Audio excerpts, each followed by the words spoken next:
So I just finished the a three-part master class thing on the greenhouse that answered what I thought was all of your questions. I missed a bunch of them. On my PC, I copied them all, and it didn't include them all for some reason when I printed them off.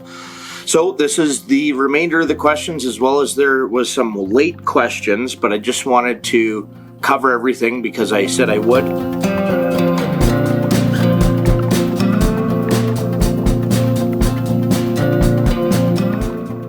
Hi, thank you for the channel and the inspiration. I'm developing a similar greenhouse, but combining it with an earthship concept for super cold climate, almost like yours, but with no winter sun for 3 months. You must be pretty far north. The question is, can you please comment on the vertical insulation versus doing skirt 9 feet out? Okay, so on my greenhouse, I dug a trench around the perimeter, and I put rigid insulation jammed in the trench 4 feet down, and then I connected it to the walls of my greenhouse, so it's a true like insulation from 4 feet under the ground all the way up to the roof of the greenhouse. And then with my broken insulation, so I got a really good deal on insulation off of a commercial re-roof. But there's some broken pieces. There was a few pieces with tar, or one batch that I got had some tar on it or something. So when I'm doing it anyways, I dug around the perimeter of the greenhouse, just took away some of the surface, and I laid insulation, up to 12 feet out from the building. So I have the vertical insulation around the perimeter, and then I have this. So the frost in our super cold climates, it'll go way down. They say 4 feet, but like I've seen it 12 feet down. So I didn't want that frost creeping in the building, so it's like a double protection on the perimeter. It's the vertical, and then out there, and then none of that cold ground. It just helps with your heat sink. So I would do both. I would do both. I did on all of my buildings. Like my house has a crawl space with ICF, added more insulation on the outside of the ICF after the blue skin waterproofing membrane that goes over the footing. And then also to protect the footing and the basement too, I dug a bigger hole than I needed to do the basement so that I could put insulation out. So I'm super protected. It's just a great big passive heat sink. Just wanted to get clarification on the mass under the floor, as you do not have mass on the northern side like an earthship. I would love to do an interview with you on my channel. Yeah, so super insulation is, for our climates, is number one. Thermal mass on the inside of insulation is number two.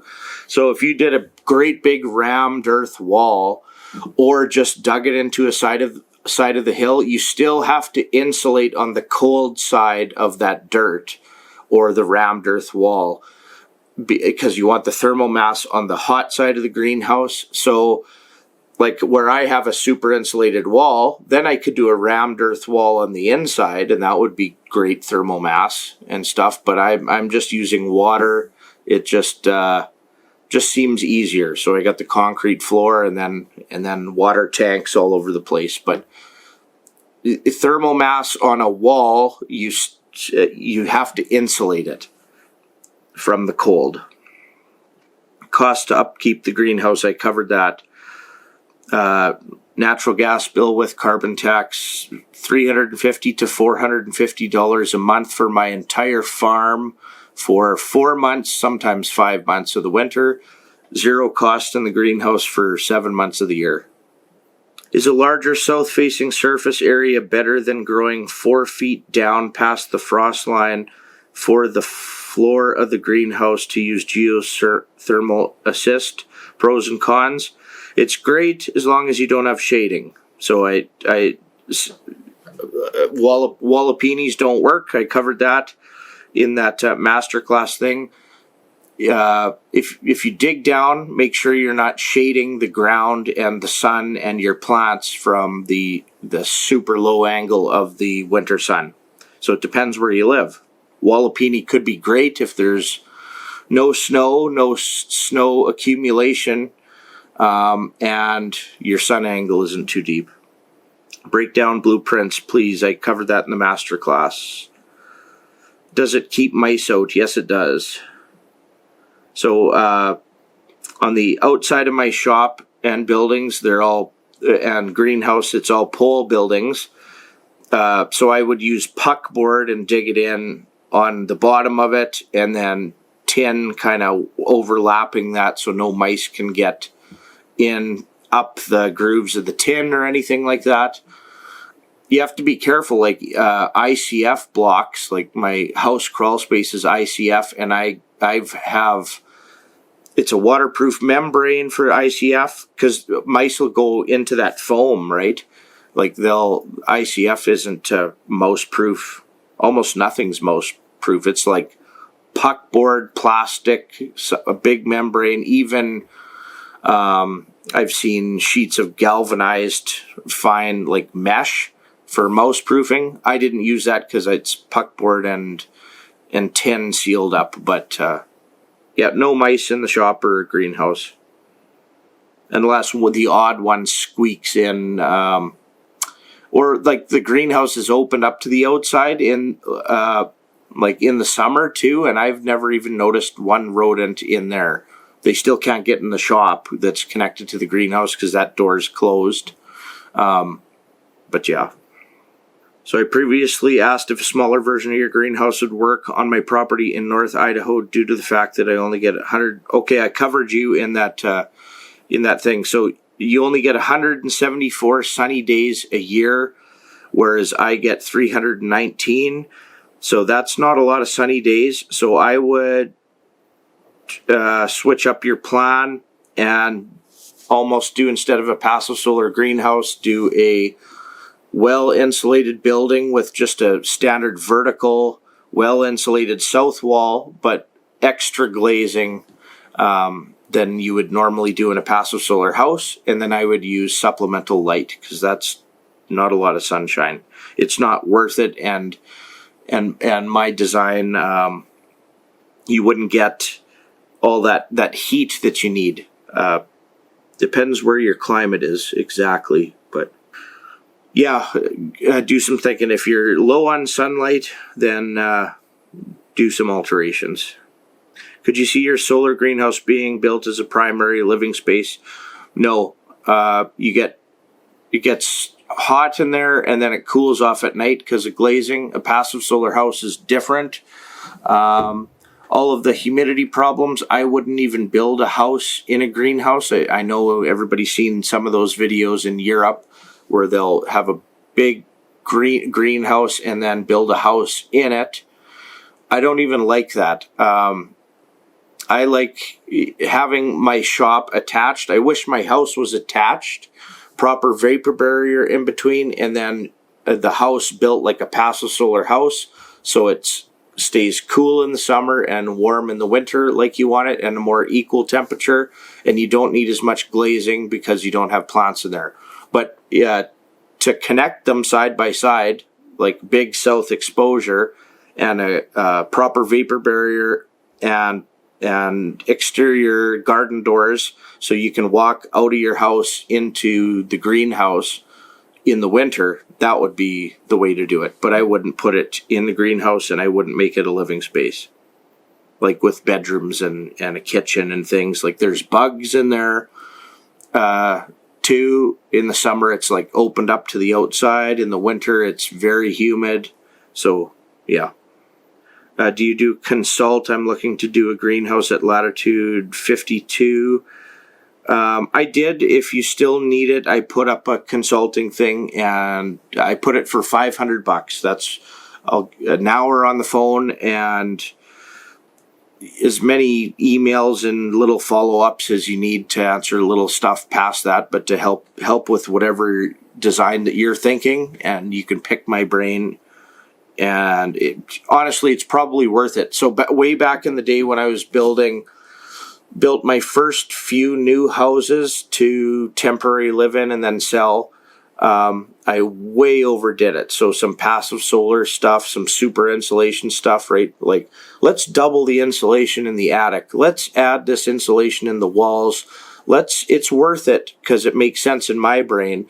But then the houses that I overbuilt, I had trouble selling them because you have to ask a tiny bit more. So although the house doesn't really have a heating bill, people can't wrap their head around it. The bank can't wrap their head around it. So, but anyways, if you make a mistake, it's costly in heating and cooling and things like that. So it would be worth it. And if you really need it, I'll give you good value for that, big time value for that. But love more detail. How are you keeping it airtight? Plastic on the roof and back walls make sense, but what about seams and where the poly meets the insulated walls? So it's just super high efficient building. That's how I'd build a house too. That vapor barrier is 6 mil. In the greenhouse, because it's so humid, all the staple holes are either acousticaled or taped, but everything's tied together. There's vapor barrier, walls, the roof. It was all big one piece for that.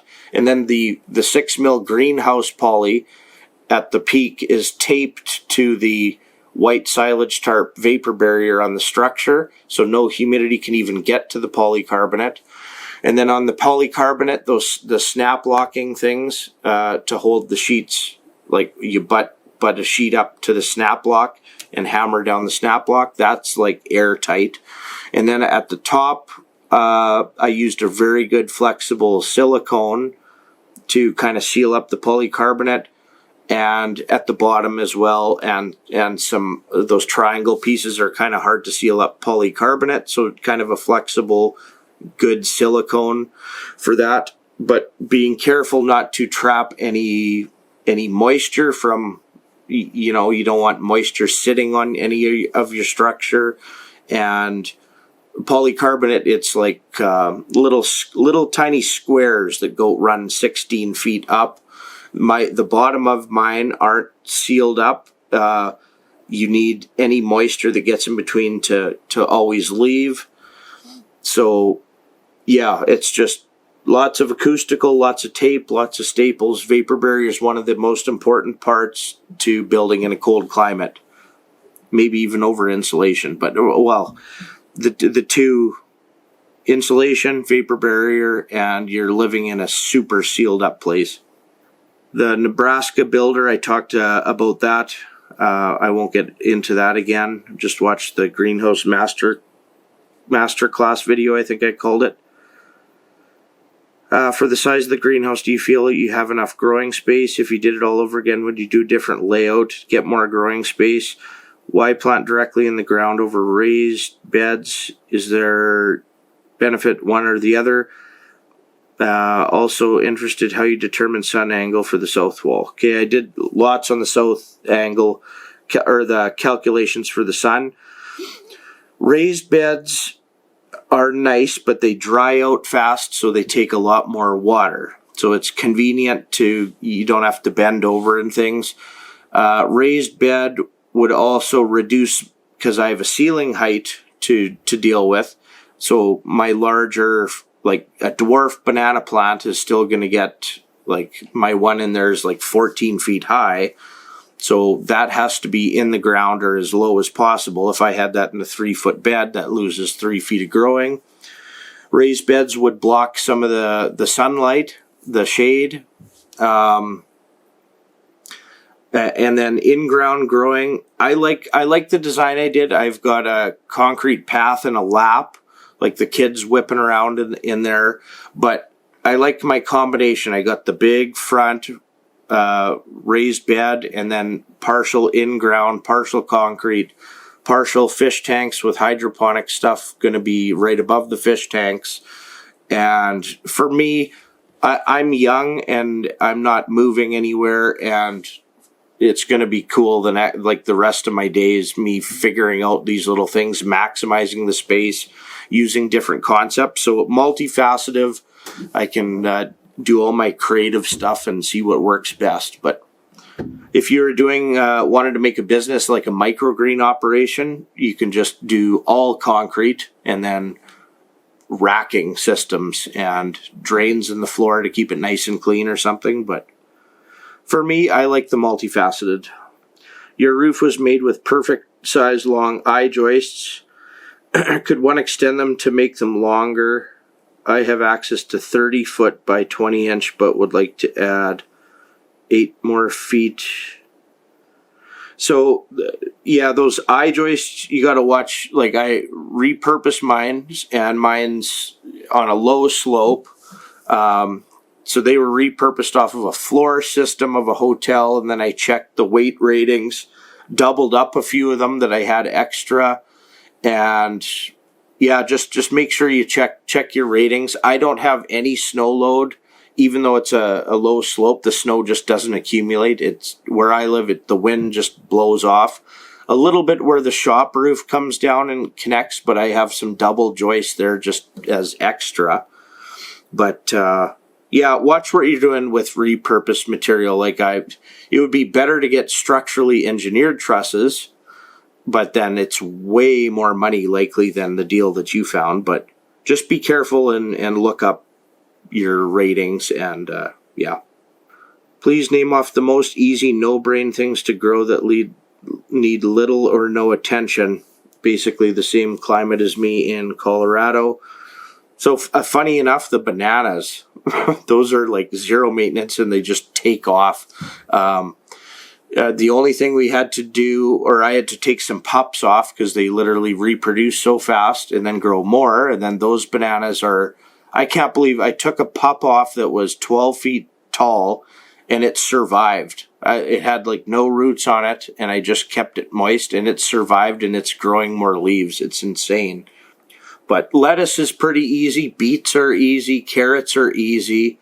No bugs are attracted to those. So because of the bug stuff, that I got to figure out exactly how to work that out or be more on top of it. But tomatoes, the aphids and whitefly liked, peppers and cucumbers, and celery. We've had a celery patch in there that just keeps giving and giving. We cut celery and it just keeps growing, like endless supply of celery.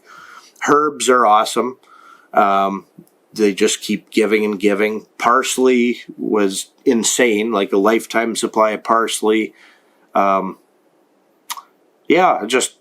we just plant varieties of different things, and yeah. So how would you build a tarp system to roll down in the front like the Chinese style greenhouse? I kind of explained that. So the Chinese style is the double frame, and the roll tarp is in between them, and it rolls on the top of the inner frame down. So that's what I would have done, but it would have been good to protect that from the sun beating down on it during the day, like have it in a little shady spot once it's rolled up, and then at night you can roll it down and it's protected from the rain, the snow, the elements by being in between there.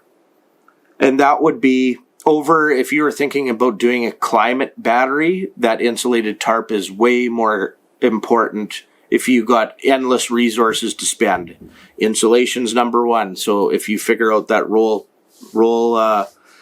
tarp, insulated tarp or whatever, like the Chinese style greenhouse, that is more important than any sort of excavating climate battery to try to charge the ground slightly more than it just does by itself. And where would I place a septic tank for my current setup? So I put in the biggest concrete septic tank that I could get. It came on a semi and we put it in deep, and it's good for, I forget, like a 8-bedroom house, like a mansion.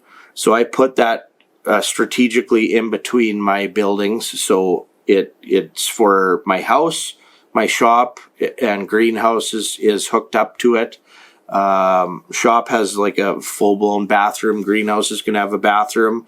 And also when I do a really large, or not really, but if I do ever build a bigger house and have my house as my suite, was kind of my plan. I don't have to put in another septic tank. I don't need any more water. It's all my infrastructure is there in place.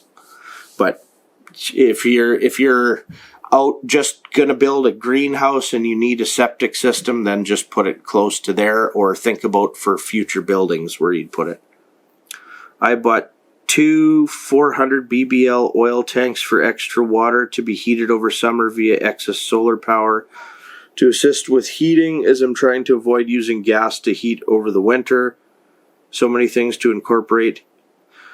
So yeah, I don't know if you insulated water tanks really good and you charge them up really. So I like water because it's the fastest heat transfer mechanism and it's the most versatile. So you can heat it up with solar thermal panels.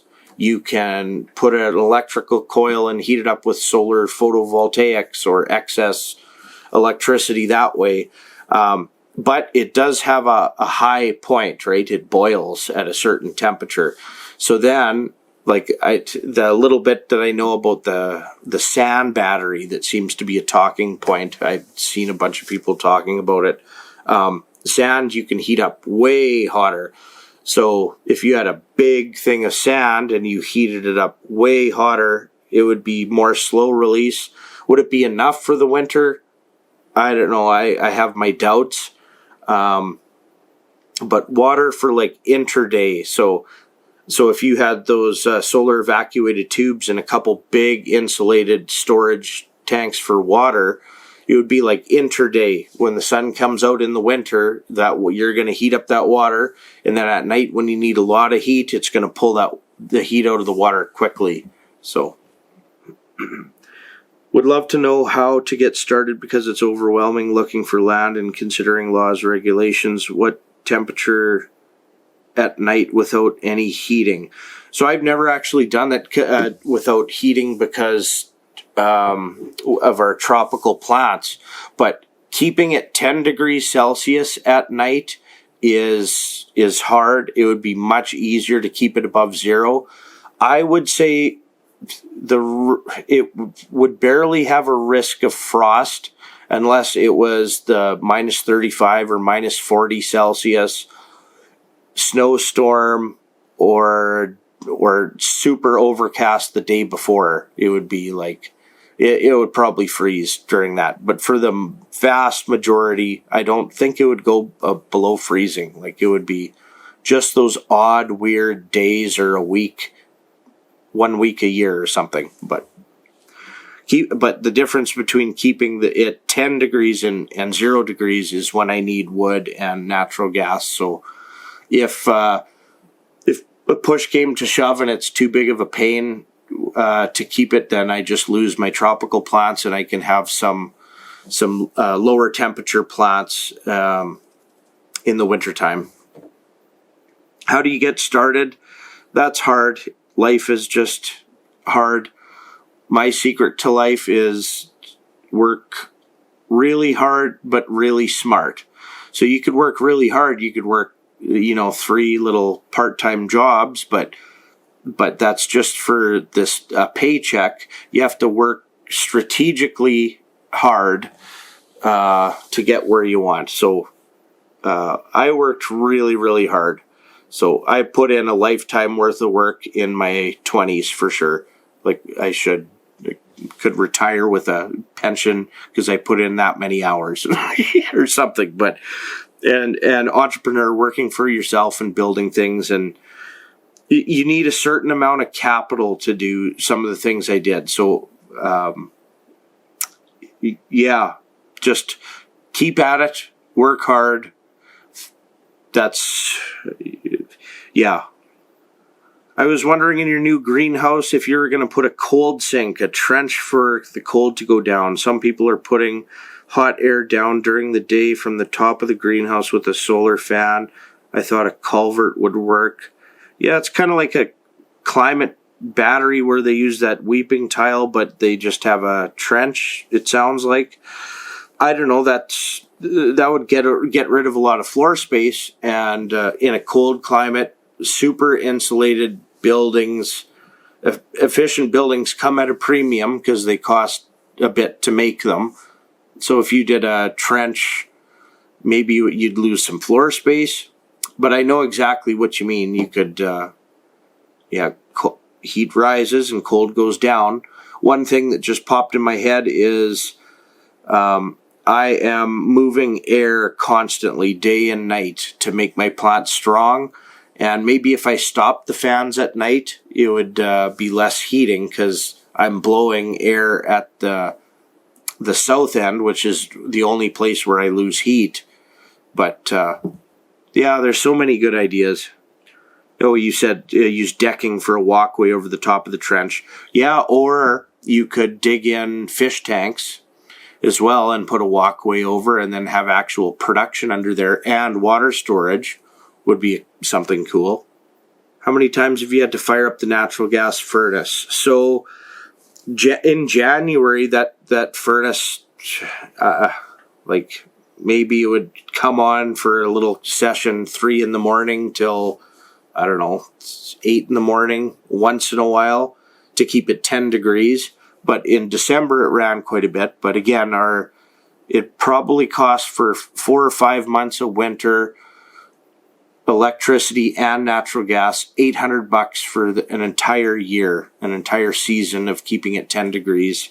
So, I mean, and it'll get better once I have more thermal mass and my hydronic heating system finally hooked up and some solar evacuated tubes. But think about $800 and for an entire year to heat and power the fans for that greenhouse in the winter where needed. That is nothing. $800. I pay more than $800 for my Adobe Photoshop and Premiere Pro suite membership a year. Back roof shallow slope design. Any trouble with heavy snowfall removal? No, I get no snow accumulating up there, and it's very shallow. It's like a 212 pitch or something.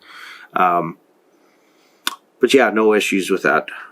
Thank you for being you. I'll keep trying. Yeah, if I piss somebody off, then I mean, whatever. Unsubscribe button, or if you like it, thumbs up, whatever. How do you find the angle of the south side? So the south side that I did is a 45-degree angle, and that has nothing to do with the sun. That's more function, so I can use the greenhouse in the summer as well as the winter. And then I did a whole trigonometry thing for sun angles, find where your shading is for designing a house in a greenhouse. Do you know if there are any serious downsides to using vertical glass on the side of the greenhouse, south side of the greenhouse? I watched a person that built an earthship in Colorado say after building it, so building a wall is easy. Building something like this with glass in it, that would be a pain in the butt. So if you were just going to do it for, just think about the functionality. So 14 degrees is perpendicular like this. That's my winter sun angle. And that's what you put glass glazing at if you're using glass. But what extra floor space are you going to get? You're going to barely get anything. And for the extra work, I'd just do a vertical. It's so much, much simpler. Yeah, you have different sorts of issues, like it would be more exposed to hail and then break your glass. You mentioned he had to have some sort of drip system because he had weird condensation because it was at a slope. Yeah, probably problems there. And then no warranty on the windows if you put them at a sloped angle. So yeah, just build it like this. It's faster, cheaper, and the amount of benefit you get from an extra, foot or two of growing space, who cares, right? And this is more efficient, heat rises. So if this was a house, I'm assuming, but yeah, so if for a passive solar house, if I ever build my bigger house or something, there's no way I would do a slope like that. It's just a big pain in the butt. I would just do slightly bigger footprint and a vertical wall, and then you have zero issues with that. Do I think that plants would suffer from lack of light by not having overhead glazing? Yeah, so I mean, above, you do get more natural light, but it's not the direct sunlight. So some plants at the back of the greenhouse, when a tomato got big, or even I got potatoes in pots that are pretty big, but they're going towards the south, but they do that anyways. Doesn't matter if it would be open there, they're going to the light, I think. But no, I've had no issues. Our banana tree or plant is like sloped because it's reaching for the sun. I don't know if it was lighter up there, like it would be way too much to heat the greenhouse. Like if it was like verge permaculture, Curtis Stone, that they don't really use their greenhouse in the winter. It would be too much to heat, right? So would having a reflective north wall be helpful to get enough light to the plants further back in the greenhouse? Yeah, now that you mention it, that you like my potatoes and tomatoes are going towards the south, like reaching, that maybe if you did the reflective stuff, maybe that would like pull them back so they get light both places. Yeah, that's a good idea. Yeah, so for collecting the sun, you want the sun to either reflect or get sucked up. So my concrete at the front in the south of the greenhouse that's exposed in the summertime is a reflective white, and then at the back I want it to suck up so it's black.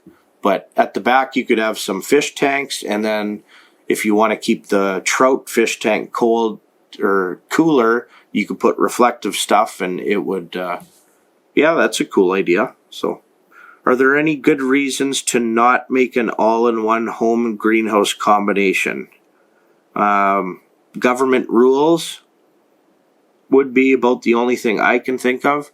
You just have to make sure your vapor barrier is very good in between buildings, and it's like an exterior wall between them, but then exterior garden doors to walk out of your house into the greenhouse.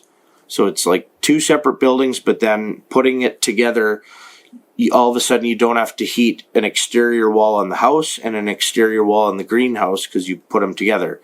So I wish, especially with little kids in the winter, for them to go from our house, which is detached, you have to completely dress them up, and then they get to the greenhouse, and then they completely strip down out of their winter jackets and boots and toques and mitts, and then to go back to the house, it's dress up 3 of them and go. It would have been really nice to have the house connected. I would totally connect them. I wouldn't put a house in the greenhouse. I wouldn't live in the greenhouse or a building like a greenhouse. I'd have a passive solar house with that design next to the greenhouse. And then you talked about something called shouses. So shop and a house together all in one, or the barn dominium trend or something. So depends what you're doing. My shop turned into kind of a clean area, so I don't do any welding or carpentry and make dust and things in it. It's like pretty well gonna eventually be for some food processing maybe in the future. But a shop, if you're running, if you do a barn dominium and park your semi in and rev up your Harley Davidson or do some stick welding and your house is attached, like a shop has a smell to it.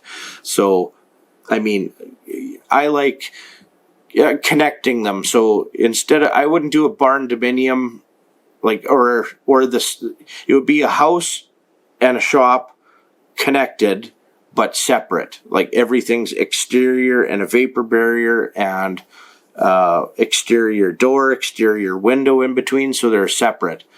And then with water's versatile, I can I'm gonna eventually move water between the greenhouse and the shop.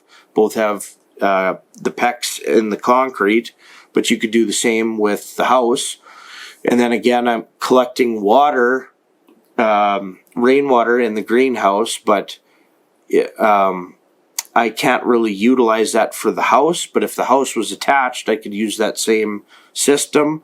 So being not detached buildings far away, and then not having to like deal with the cold climate outside, like my water lines from the well and my sewage line and stuff, they're 12 feet under the ground, or else they freeze. So curious, why did you choose to grow most plants in ground as opposed to hydroponics?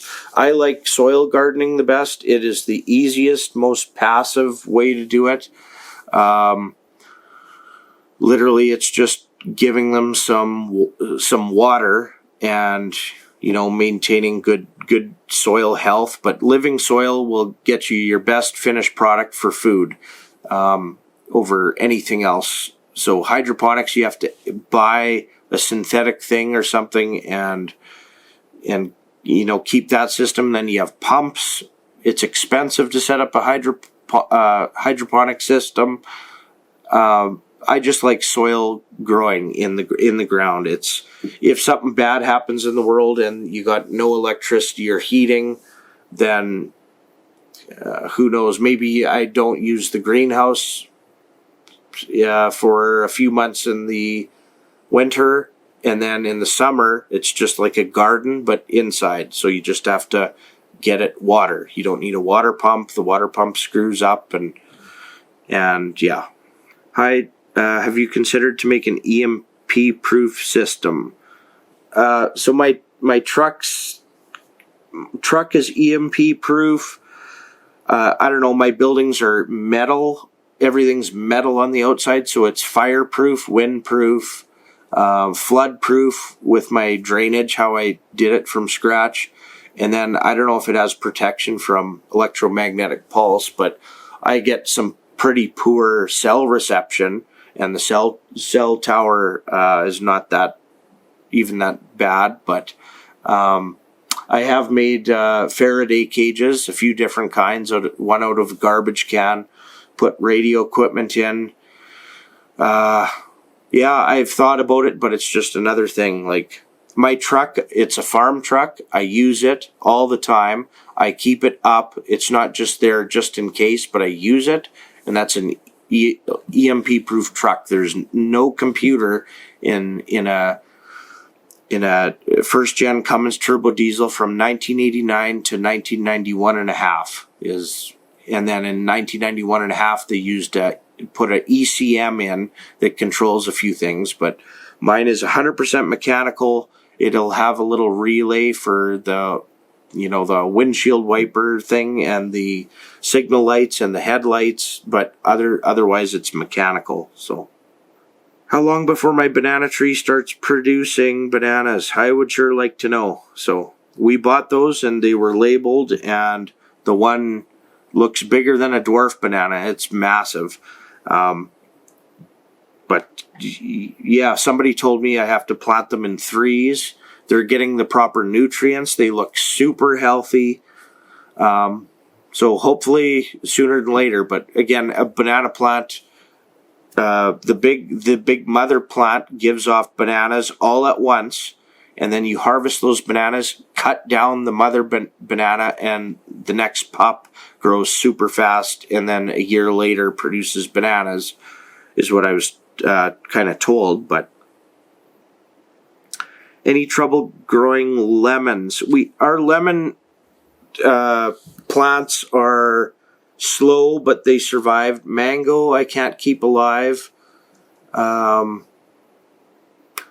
Orange, we had one orange that produced a few massive oranges and then looks like it died. I don't know what happened there. But yeah. My lemons, I don't think they're specific cold climate ones. They're just a regular dwarf lemon. Well, all of my stuff pretty much is dwarf, other than we tried to start a mango and then avocado. But yeah, most of the stuff you want to get dwarf because we have a ceiling height, right? So natural gas consumption, covered that in the master class videos. How big a furnace did I put in? It's an 80,000 BTU forced air, 96% efficient natural gas furnace, and that's quite small. But when sizing a furnace, especially for a high end or a high efficient building, you always want to undersize your furnace. You don't want to oversize it, because if you get a furnace too big, what's going to happen is it's going to fire up less often and like pound out the heat and then be shut off for a long time. You want a undersized one that turns on and runs a little bit more frequently and then just puts out a little bit of heat, right? So would be interested to see the difference with and without concrete. For heating.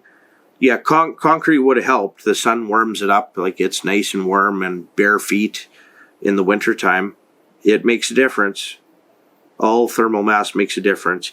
Around the edge of the pole barn, is there any footer to keep the insulation off the ground?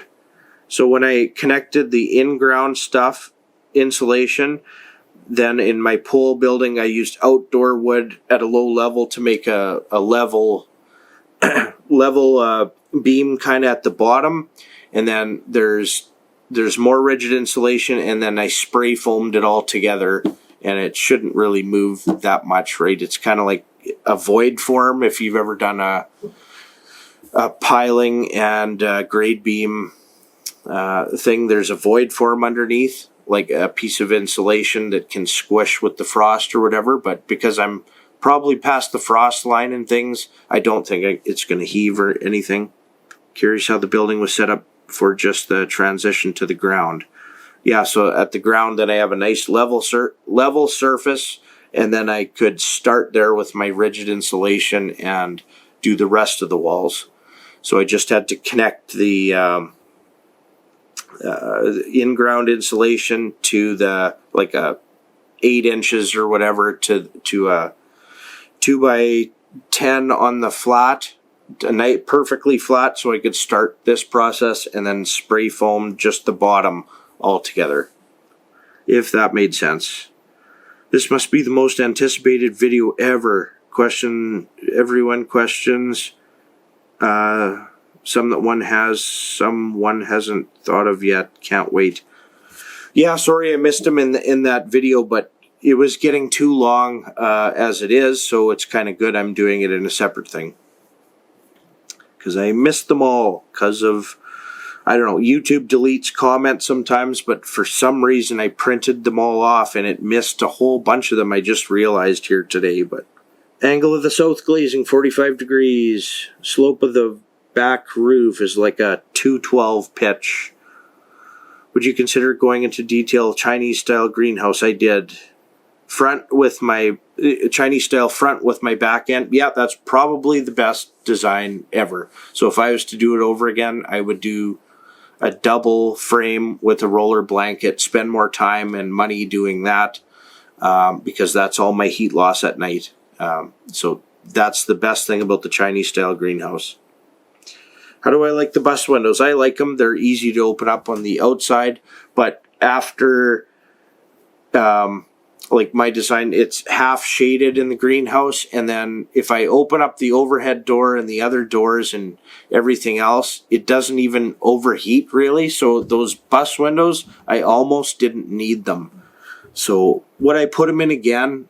I don't know. Probably. It's like more ventilation's nice, more wind, it moves the plants around. This is just for the summer time, and it would cool it a little bit. But what model fan do I use for air circulations? Just some cheapy fans I could get that I figured were the right size, all the same, when they were on sale.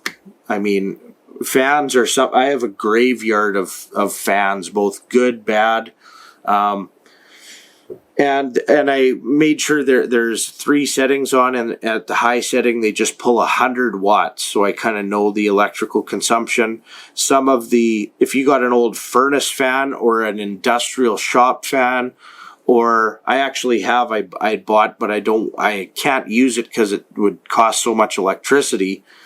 But it's a 3-foot diameter massive greenhouse fan, and I think it has like a 2-horse motor or a 1-horse motor on it, and that pulls a lot of electricity, but it does move a lot of air, and I don't need that. It's just a long 100-watt fans, simple to make my plants move so they're not leggy. How often do I run my wood stove? I haven't had time this whole winter to run the wood stove. I've been so busy with business and kids and everything else. Why is there a jog in the chimney? Just because I put the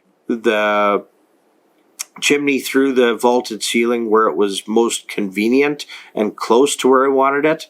And then a jog in the chimney is no big deal. It's still easy to get a draft out of it, and maybe it even retains more heat when you have a jog. So I've seen some old guys in their old shops with an old inefficient wood stove that they'll jog it a bunch because they figure it adds more heat. It's kind of like a rocket mass heater where they, I guess, still get a draft, but they, like, yeah, anyways. Material list and design of your rainwater catchment system. So I don't even have the gutters hooked up yet, but the tanks are all there, so I got to do gutters and then a first flush system or 2 of them. And then I got this cool idea, the second and third flush system that would collect any bird poop or organic material and dust and particles. I can have it slowly automatically drain into a fish sump filter, so it kind of goes away with no maintenance and then fills up my tanks with clean water. But I'll be filming that, I guess, when I get to that. What would I do differently if I built another one? Yeah, I big time explain that in that masterclass video. After looking at garage to greenhouse plans in the works, I really like it if you could give an overview of things you would change, things you didn't realize until you were a year into the project.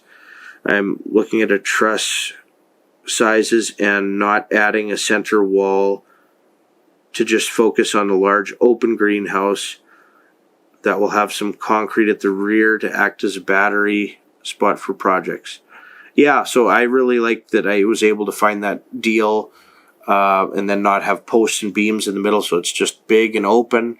But yeah, it gets some structurally engineered trusses, and it's probably worth it than monkeying around with another set of posts and beams and things and then having that in your way forever and ever. I should do subtitles in other languages.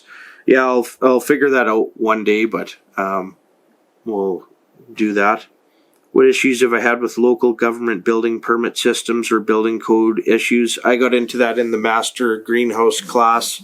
It was my little freedom loophole thing is farmland zoning for farm buildings, so agriculture use buildings, and then they pretty much leave you alone. When I first got out here, it's like it's probably weird for them because all it is in Canada is failing farms and old farm sites. So everybody's old and getting out of farming and nobody's doing anything unless it's a massive corporate farm, essentially, and doing like massive farming. Like, so the small farms are few and far between. It's all developments and then massive corporate farms. So to have somebody like me, like, no, I'm going to come in and we're actually going to farm, like do a homestead and do a farm. It's not going to be a big one. I'm not going to get super rich off of it, but I'm doing it.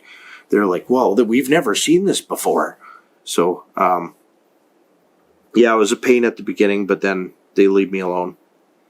Why not write a book from all these questions and answers with photos, descriptions, step by step, so you can cover most areas of discussion? Yeah, maybe I should. I'd buy that book, somebody said. Yeah, another thing to do. Maybe someday. Ask you anything? Okay, if society is going to collapse either very soon or in a couple of years, as most preppers seem to believe, Why are you planning on spending a lot of money in the near future to expand your business, build new buildings, add goats, chickens, and other animals that will require a lot of time, money, feed, and probably incur large vet bills? How will you be able to maintain all that new infrastructure, and who will you be selling your products to if everyone else is desolate? I would say the best thing to do if society does collapse is cut back on what you're buying now, pay off all your current debts, and hunker down until things start to improve. Well, how are things going to improve if you're just sitting in an apartment not producing anything like 95% of Canadians?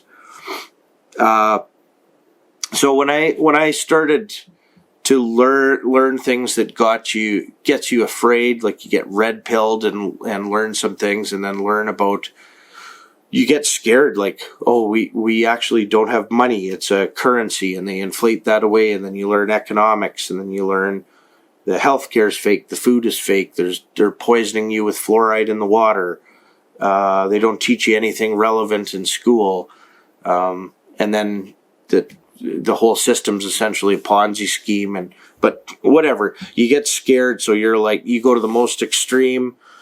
You get yourself some, the firearms, storable food and stuff, and then fast forward many, many, many years. For me, it's like I feel better about everything. Yep.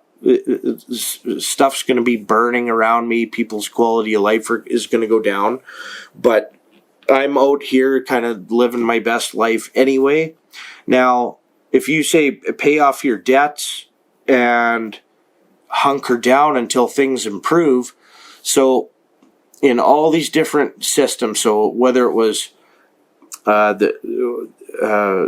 Weimar Germany hyperinflation, whether it was Venezuela, Zimbabwe, Communist China, Soviet Russia,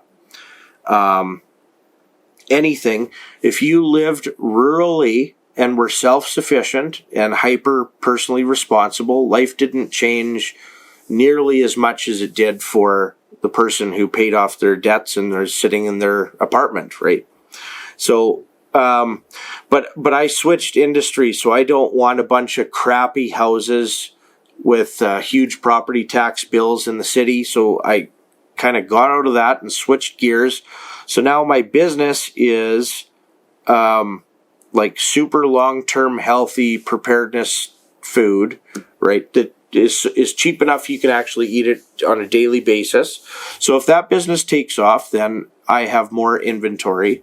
If stuff goes bad in the world and the inflation continues, whatever inventory I have goes up, well as everybody that is sitting in their apartment and paid off their debts and has nothing and no production and no food stored and things, they'll be like, why is your food so expensive? I've been sitting in my apartment not producing anything.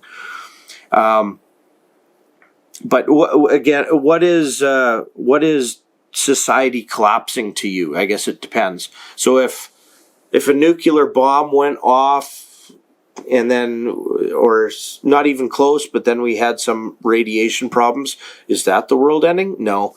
If we lost all natural gas, diesel fuel, and electricity, is that the world ending? Well, no, life still goes on, right?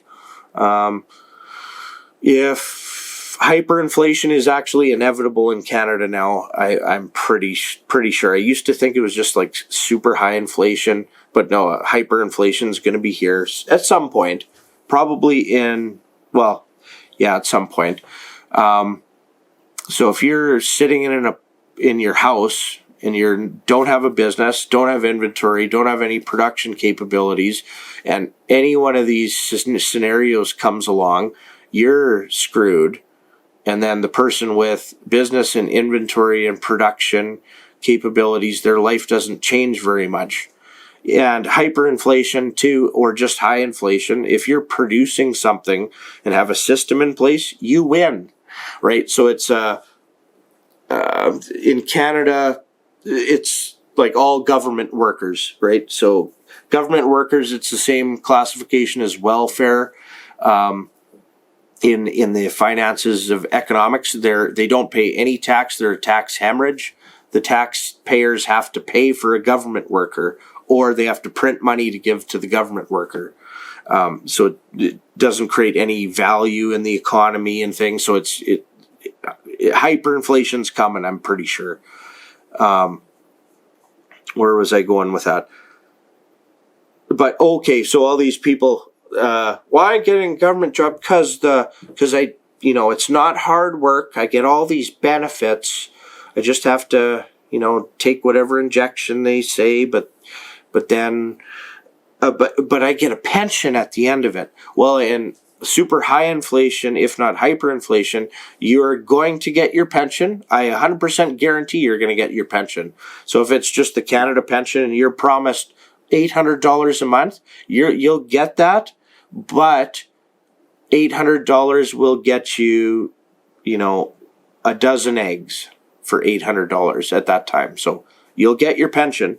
So, I kind of know what's happening, and it took me a long time to realize this, that no, the world's not going to ending. Like, people could be starving or 80% of people could be starving. It's still not the end of the world. If I have to carry a rifle around and recruit the team for protection, is that the world ending? No, it just changed, right? World never ends. 99% of human beings vanished off the face of the planet, still the world still didn't end.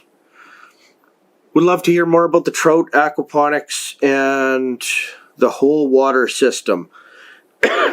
If you have to worry about pollination inside the greenhouse, especially for citrus and flowers.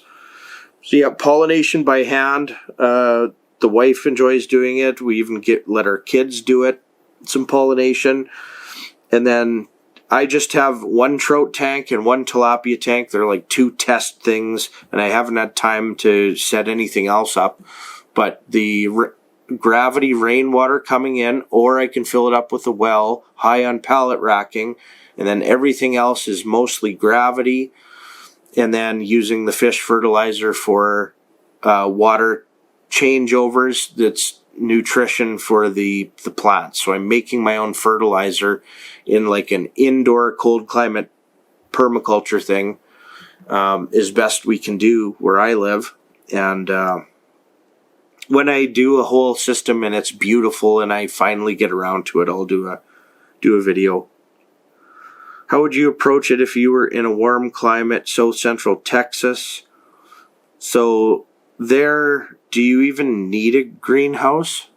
I actually don't know. So you did have like a really bad snowstorm that nobody was prepared for, that was kind of out of the norm.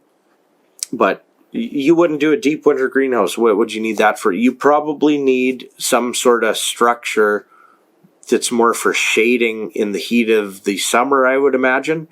So I would just say a little simple poly hoop house tunnel is probably all you need there, honestly. So in my mind, a solar greenhouse should use all incoming light. If you could, would you tear down a wall to get more morning light or evening light, or are you using grow lights in the winter?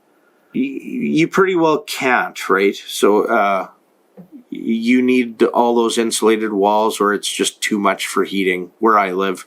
But I kind of disagree. I don't see any trouble with my plants, like other than they're reaching for the sun, I guess. If they're at the back of the greenhouse and in the winter, like the sun is, a plant is here, the sun is here, whether it's out, if it was outside, they'd still probably be reaching for it. But I guess that's why my greenhouse works way better than for heating. Like a lot of people that would, if you just have a hoop house, your light is better, but guaranteed you're not going to use it for 4 months of the year. Can you make money planting in the greenhouse? It doesn't show you have lots of plants in the greenhouse. Yeah, well, like I built it and just busy, so I got, some plants in there and go in there and enjoy it, and it provides some food, but it also barely costs me anything, so I don't really care.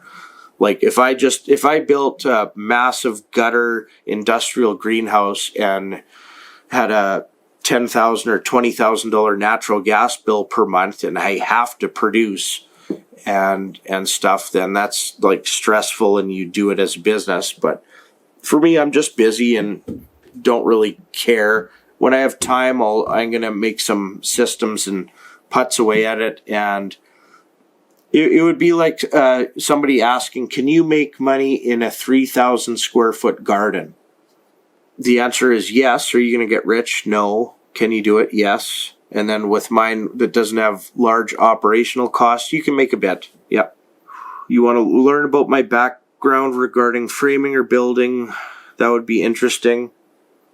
I seem to have a great ability, and I'm curious how much of that came from previous work experience or learned on the job.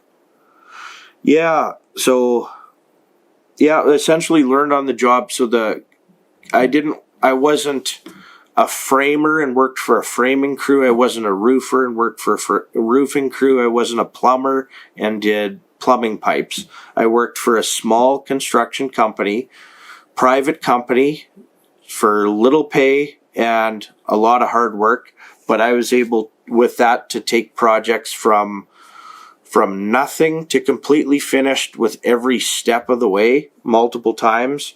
And then from there, I went into buying my own and flipping houses. So I went through quite a few houses. So my first house, I bought it, moved in, and then as I'm destroying it, I'm like living in my first house while it's destroyed. And as soon as it's nice and finished, I sell it and then buy another piece of crap and then live in the piece of crap. And I did that a bunch of times.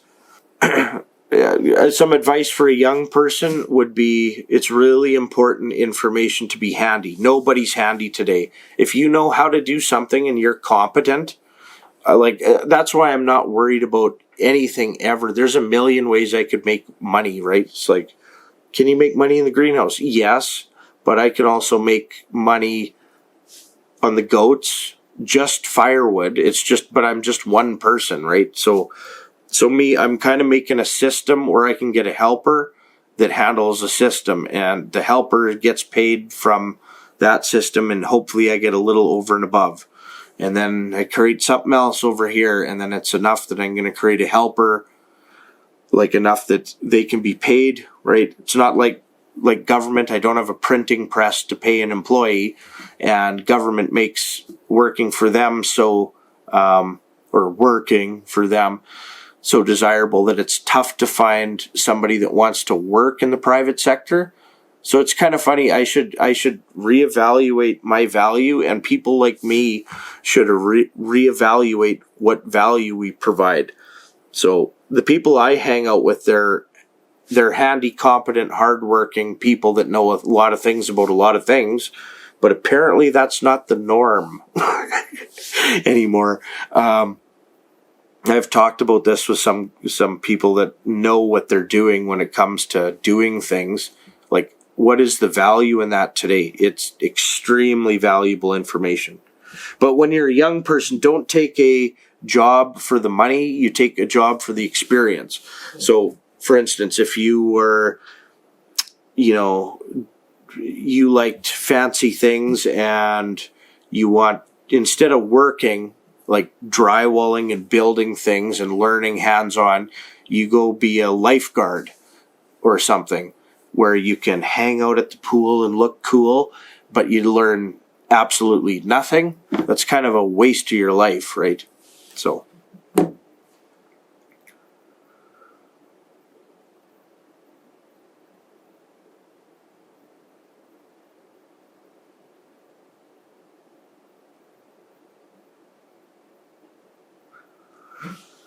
growing new plants, do you always start from seed?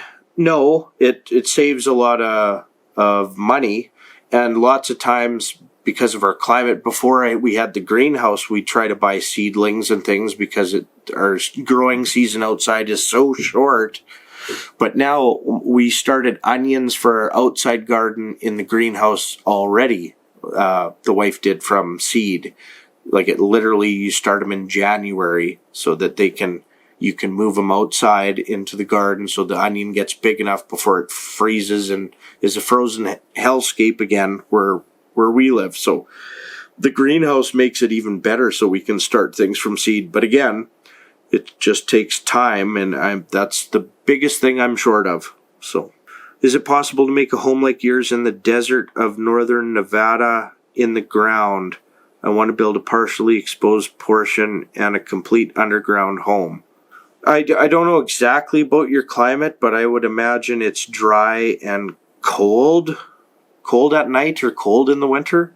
But yeah, it's the same thing. No, that's probably where they do a lot of earth ships. And my house, like, it has an earth ship is pretty well a passive solar house with a tiny little greenhouse on the front and glazing. So it's kind of like these concepts work pretty much anywhere. It's just slight differences for your sun angles and slight different things. So your winter sun's probably like this, whereas mine's like this. So you have to do it differently, right? Where do I get my inspiration from? What projects have influenced me the most? I don't even know. I get inspiration if I see somebody that's a entrepreneur, working hard, innovating, trying to better their lives. Like that makes me happy. That I don't care who it is, because it's almost rare to see today. But for specific projects, I can't even tell you. But successful people and people that have done good things in the world, I guess, is the best way to put it. I think the roof extends past the back wall of the greenhouse enclosed area behind the main greenhouse. How did you connect the gutters at the rear water collection? So at the back, there's lean-to that was on the shop that's just 16 feet out from the shop, and then the greenhouse kind of connects to that. So the roof line changes on it, and then that lean-to is too low for me to collect rainwater in the system. So the rainwater in the greenhouse system just comes off of the shop and like the main part of the shop, not the lean-tos, and the greenhouse, and then the gutter for that. And then I'll just gutter it and get rid of it, the little bit that's on the lean-tos. Who cares? It's too low. How is the roof vented? It looks like the butt end and the top where it meets the polycarbonate is sealed. So on the inside, vapor barrier is completely sealed up. You don't want any venting in a vapor barrier. But then the roof vents. Do you mean the structure of the roof? So even on a sloped or a vaulted roof, you still need airflow above the insulation below the roof line. So above my insulation, there is room, like 6 inches of airflow, and then it's the open at the bottom of the tin, and the top of the tin has these venting things, flashing things on the tin, so that breathes above the insulation. But for roof vents, I don't. If you're talking about for overheating, I don't need roof vents because of my design. It stays cooler in there than outside in the summer. But the vapor barrier completely sealed up. Would you consider developing a small, say, 1 acre plot for a campsite and RV visitor parking? Yeah, it's just because that's non-agriculture and something new. You have to deal with government, and that's never fun. But maybe you could apply and give them tens of thousands of dollars to rezone a little thing and have public hearing meetings to see if you can park an RV on a different thing. But that would be awesome. Or better yet, if I do a pond or something, you build another form of income. Like, there's so many ways to make money. It's awesome. But I could build a couple little cool passive solar tiny cabins put a couple solar panels on, and then put an outhouse or another little bath thing. Have a couple Airbnbs as well. That would be cool. Another source of income. And then everything you want to do is preparedness related, right? So my business, if nobody's interested in buying like healthy freeze-dried food, does it look like I care with the amount of inflation and for how long it lasts? If stuff gets bad in the world, do I have a bunch of crappy rental properties with high heating costs and like ice damming on the roof and need re-roofs and a bunch of problems? Or do I have a greenhouse where, so, you know, I'm going to do a video comparing some traditional stuff that people think is a good idea, like getting a government job and a pension, or having rental properties versus a goat barn. Like literally, there's more money in goats. You can do it from home, and it's preparedness related. Doesn't matter how bad things get in the world, you still have goats. But an Airbnb thing and an RV park and some of that infrastructure or some overflow cabins, it could be an Airbnb as long as times are good. And then if things get bad enough, it's like, well, yeah, these two families, you know, are bankrupt because of the inflation, and you can let them stay. You have housing, right? So double dutying things. We'll just be doing a flower or bouquet workshop this summer. Have you decided to do some consulting for the greenhouse builds? I put a thing for consulting if all this information you still need some help for a passive solar house or a greenhouse or calculating the angles or whatever. I did put that up. I don't think Jess is sold out of her flowers with some wholesale thing, so she's not even doing any more subscriptions. And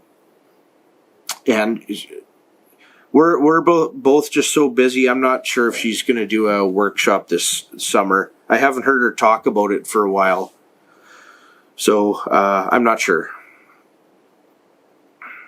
I'm building a shop and want to make provisions to add this to the south side of it. What should I include? Are there things you would have done to prep for a future greenhouse? Yep.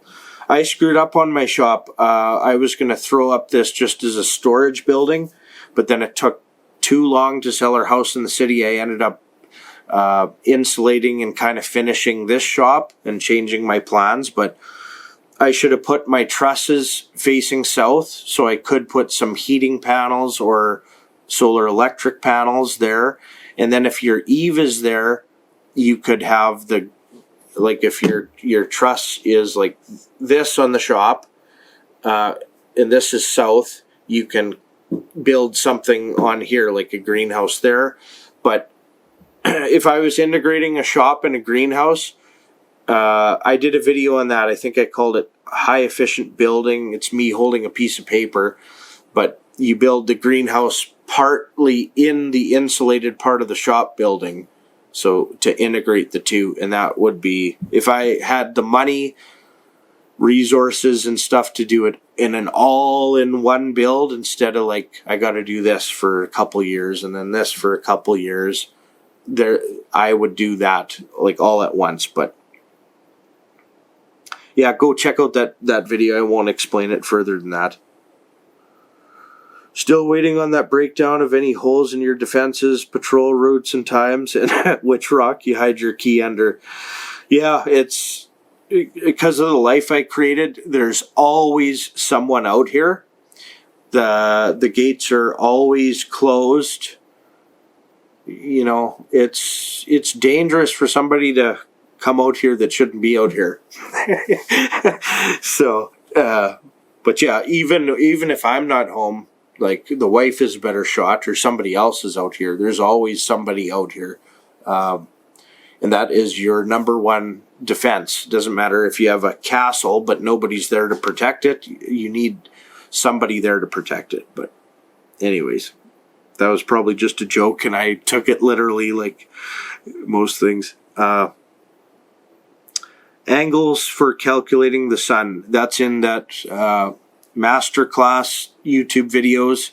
I think it's video number 2. And then I'm going to do a whiteboard video to help you with that. Do you think building a house in a large greenhouse on the north side would save on heating the house and greenhouse? Totally.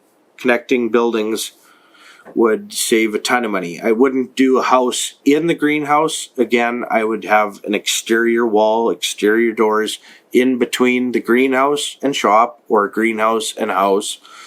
But again, so if you have two boxes with 4 walls, exterior walls that are exposed to the cold, but hey, wait, you connect them together, you don't have to heat this wall and you don't have to heat this wall. Just that is super efficient. But to integrate your systems, it makes things easier. Yeah, for sure. What is the best insulation material with no maintenance and rodent proof available for wooden construction? I don't think there is a rodent-proof insulation. You have to protect the insulation with other things. So, I don't know, fiberglass is probably the cheapest if you had to buy new. Spray foam is very expensive, and yeah, it's just too expensive. Rigid insulation, the stuff I got worked very well. It just took a fair bit more time to do. So in a 9-inch gap, I put 3 layers of 3-inch overlapping. That took a long time. But in 9 inches, I got R48 insulation, whereas with fiberglass, that would only be like about half that, or R30 maybe, something like that. Blow-in insulation. So another thing, instead of vaulting the greenhouse, if you just built a building and left the south open and then built a greenhouse like this, and this was just a truss, you could blow a ton of insulation in there, and it would be much easier, cheaper, and faster. So in my shop, I have R80 blow-in insulation. So it's 32 inches, lots of insulation. Same in my house. And then with this vaulted trusses thing in the greenhouse, using rigid insulation and fiberglass gave me R60 in just a cavity like this. But if I had the space to do it in a truss system, you blow in R32, and that's your cheapest and best for that. But for rodent proof, it's just you have to protect rodents from getting into the insulation, especially on the outside. So I like tin, and then puckboard, or spend the money on, flashing the bottom of it really good before tin.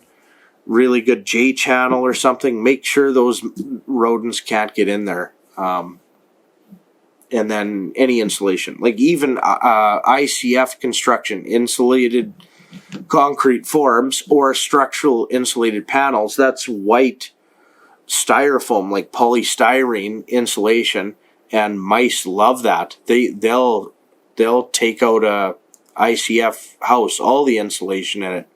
Yeah, so you got to protect it. What are some things I would do better? I kind of covered that. Humidity I covered. Okay, and then it looks like the rest of the questions are the ones that I got to in, it would have been, the Master Class 3 videos, but I went through the questions that I had in video 3. Okay, that should have covered it all. So, if I still missed something somehow, or if YouTube deleted a comment, I hear that's a thing, like people have told me, my comment I put here is gone now. Did you delete it? I've never deleted any comments, even the ones I think are stupid. I don't delete anything. But anyways, thanks for watching. I hope that was helpful. Those 3-part masterclass videos are up.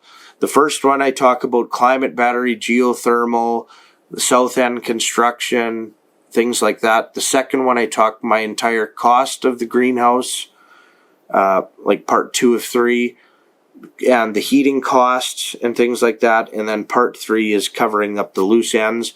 And then this could have been a part 4 for the questions that I missed. But this is I see I've been talking for 1 hour, 25 minutes. So thanks for watching. Like and subscribe.